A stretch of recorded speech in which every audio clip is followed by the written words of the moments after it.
1789 में फ्रांस से स्टार्ट होता है। इस समय फ्रांस का राजा लुई 16 निरंकुशवादी राजा था, यानी कि जनता की भलाई न करने वाला राजा। जनित रूप से लुई 16वां को गिलोटीन पर चढ़ाकर फांसी दे दिया था। 12 मई 1804 को राजा बनने के कुछ समय बाद। तो चलिए वीडियो को स्टार्ट करते हैं।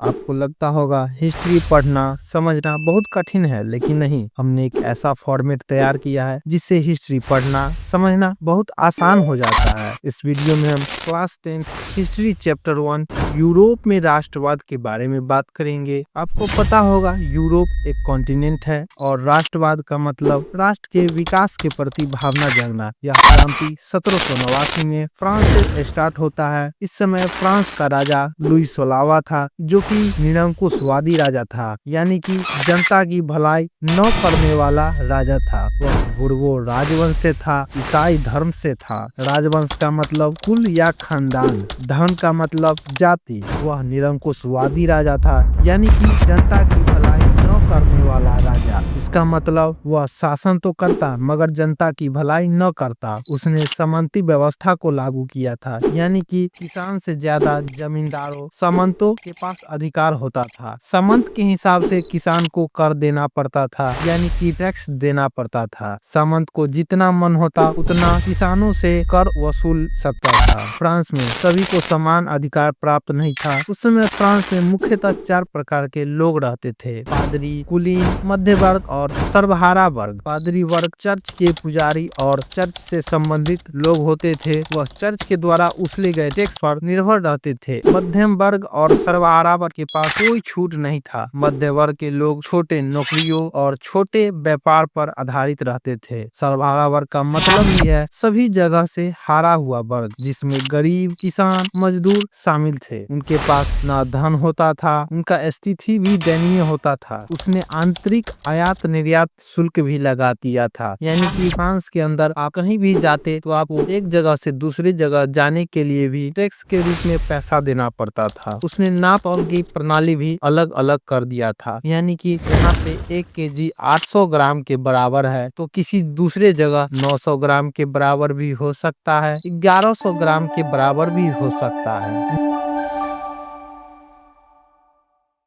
इन सभी चीजों को देखते हुए यह निष्कर्ष निकलता है लुई 16वां कितना क्रूर राजा था, कितना निरंकुशवादी राजा था। लेकिन लोग कहते हैं ना, भगवान के घर देर है अंधेर नहीं। उसी प्रकार से फ्रांस के लोगों का समय आया। 21 जनवरी 1793 को सार्वजनिक रूप से लुई 16वां को गिलोटीन पर चढ़ाकर फांसी दे दिया। इसके बाद फ्रांस में एक नया राजा आता है, नेपोलियन बोनापार्ट, जिसका जन्म 15 अगस्त 1780 को हुआ था। वह 1789 फ्रांस के क्रांति के समय फ्रांस का सेनापति था। उसका बचपन का नाम नेपोलियन दी बोनापार्टे हुआ। 1789 में ही नेपोलियन ने राजनीति में प्रवेश किया था। 12 मई 1804 को वह राजा बनता है। राजा बनने के कुछ समय बाद ही 1804 में ही उसने अपना एक अलग कानून बनाया, जिसे हम नेपोलियन संहिता के नाम से जानते हैं। नेपोलियन फ्रांस नहीं पूरे यूरोप के लिए अच्छा काम किया था। नेपोलियन ने विशेषाधिकार को समाप्त किया, यानी कि पीढ़ी दर पीढ़ी मिलने वाला विशेष अधिकार को समाप्त किया, यानी कि राजा का बेटा राजा बनेगा ऐसा न हो, इसलिए उसने विशेषाधिकार को समाप्त किया। यातायात को सुगम और सस्ता बनाया, संचार व्यवस्था को सुदृढ़ किया, सामंती व्यवस्था को समाप्त किया, यानी कि अब कोई सामंत फ्रांस में न होगा। कोई सामंत किसान के घर जाकर कर न वसूलेगा। सभी लोगों के लिए समान कानून बनाया, जिसे हम नेपोलियन संहिता के नाम से जानते हैं। शिक्षा व्यवस्था को सुधारने का काम किया। जनता को जागरूक करने के लिए नुक्कड़ नाटक यानी कि रूमानीवाद को चलवाया था। इन सभी कामों को देखते हुए पता चलता है कि लुई 16वां से नेपोलियन बहुत अच्छा राजा था।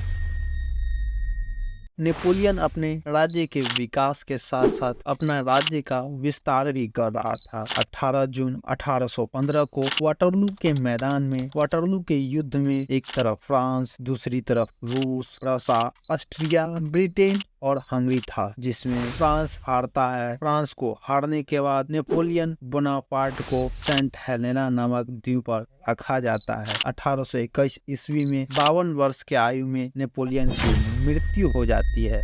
अब हम बात करेंगे वियना संधि की, जो कि 1815 में हुआ था। उससे पहले हम दो और छोटी छोटी बात को जान लेते हैं, उदारवादी राष्ट्रवाद और जलवे राइन के बारे में। उदारवादी राष्ट्रवाद एक संगठन है जो कि आर्थिक समानता पर बल देते थे, गरीबों को आगे बढ़ाना चाहते थे। उनका मुख्य सिद्धांत था संबंध पादरी और चर्च के खिलाफ होते थे, निजी संपत्ति की सुरक्षा पर बल देते थे। दूसरा है जलवे राइन। जलवे राइन भी एक गठन है जिसका गठन 1834 में देश प्रसा में हुआ था, जो कि एक व्यापारियों का संगठन है। यह संगठन भी आर्थिक समानता पर बल देते थे।